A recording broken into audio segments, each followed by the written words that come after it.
Hi, I'm Susan Sadie. Welcome to Susan's Cooking School. Today we'll be making a wonderfully versatile pizza dough. To a half of a cup of lukewarm water, we're going to add 2 teaspoons of dry active yeast, and then we'll sprinkle 1 teaspoon of sugar on top of that. We'll give it a gentle stir,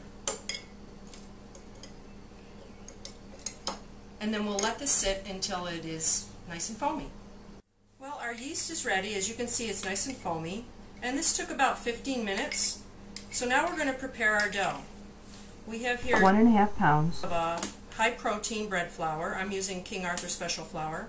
We're going to add the rest of our ingredients. We have some extra virgin olive oil, 1 tablespoon. I'm adding 2 teaspoons of kosher salt. I'm going to add 1 1/4 cups water. And I'm going to add my yeast mixture I made earlier. Now we're going to mix this into a dough. We'll start in the bowl and incorporate our ingredients, and then we're going to dump it out onto the counter and knead it. If you need to add extra liquid, or if the dough feels too wet and you want to add extra flour, this is the time to do it. Through experience, you'll begin to notice whether your dough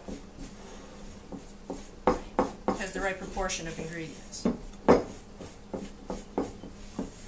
On a humid day, you may need to add less water, and if it's dry in the winter, you may need to add a little more liquid. So I've got my ingredients incorporated. Now I'm going to start the kneading process.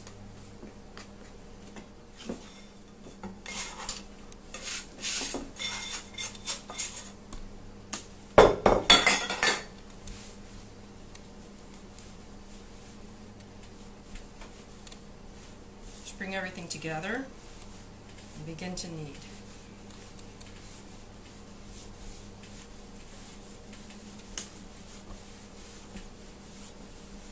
Your dough should become smoother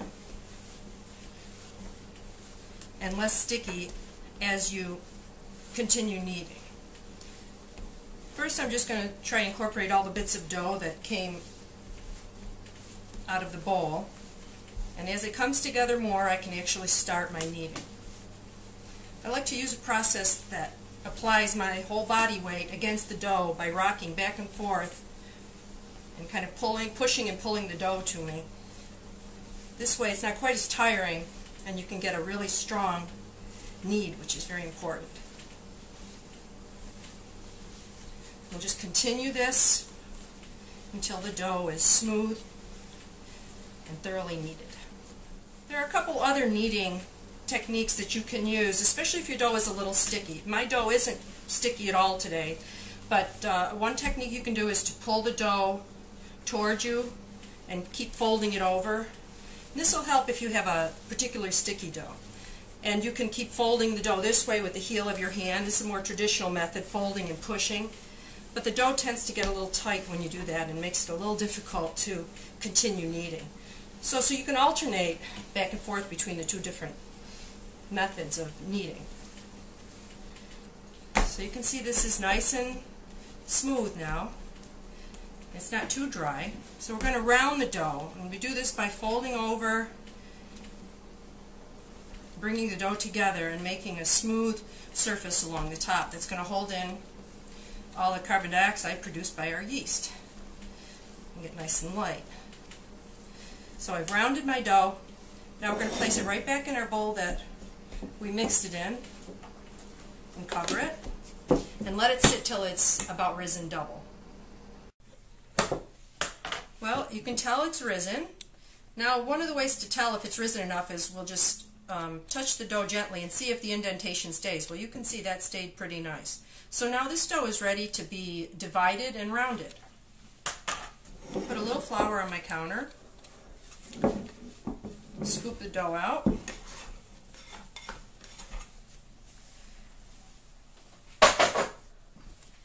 And now we can divide this dough. I'm just going to sprinkle a little flour on top. You don't want to add too much flour. We'll divide this dough into some large pieces and then into some smaller ones.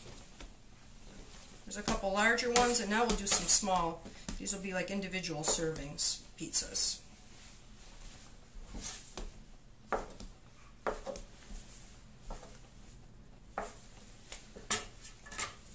Now for the rounding of these pieces, it's very important because the finished surface will actually be the finished surface of your product. So you want it to have a nice shape.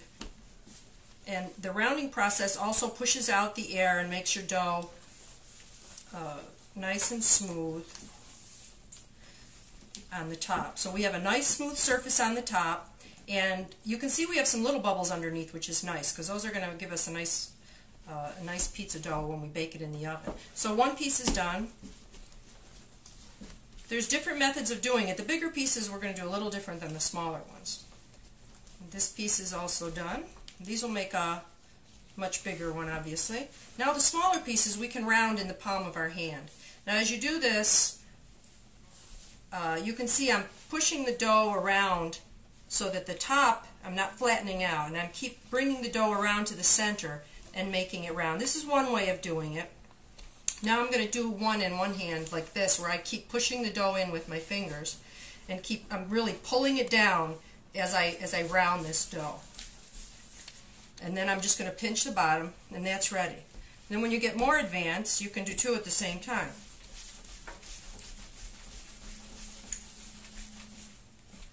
And then pinch the bottoms, and they're ready. So our balls are rounded. Now we'll sprinkle a little flour over here. Place our balls of dough. Here we have our pieces of dough ready to rise. This will be their final rise before we bake them and stretch them out and bake them. And I'm just going to cover it with a piece of plastic. I'm using a food storage bag that I've opened up to cover these with. We'll just let these rest until they're ready to go, about 1.5 times in size. Okay, let's uncover our dough. It's thoroughly rested and it's risen to about 1.5 times in size. Now we're going to stretch the dough and it'll be ready to bake. Just going to put a little flour on my hands and on the counter. First we'll do one of the larger pieces. Well, the first things I do for a regular sized pizza is I make a ridge around the outside. And then I press down the inside. This will be our outer crust. Now, when you pick up the dough, you can start stretching it out from the center. And kind of try and stretch it out evenly. And I'm just pulling and stretching. You want to be careful to tear, but if your dough is kneaded well, it shouldn't tear too easily on you. If you want it thicker, don't stretch it as much. I'm going to be using a wooden peel here. I've got a little flour on here. You can use cornmeal if you want. And I'm going to place my dough on the peel.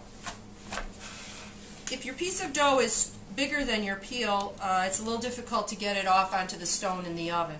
So when you go to put this in the oven, put this on the edge of your stone, just shake it a little bit, and the dough comes right off. So that's it for this big one. We'll put this to the side, and then I'll show you how to do these little ones. Just put a little olive oil in the bottom of this pan and spread it around.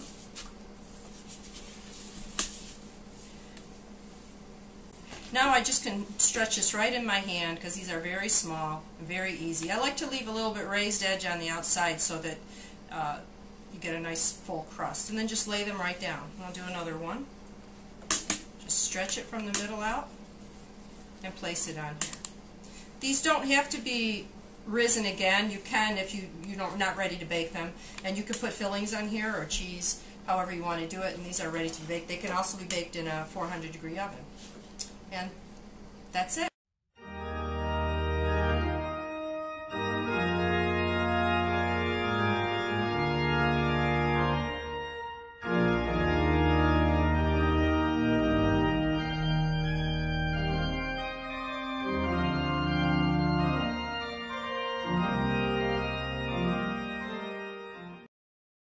Hi, I'm Susan Sadie. Welcome to Susan's Cooking School. Today we'll be making a wonderfully versatile pizza dough. To 1/2 cup of lukewarm water, we're going to add 2 teaspoons of dry active yeast, and then we'll sprinkle 1 teaspoon of sugar on top of that. We'll give it a gentle stir, and then we'll let this sit until it is nice and foamy. Well, Our yeast is ready. As you can see, it's nice and foamy. And this took about 15 minutes.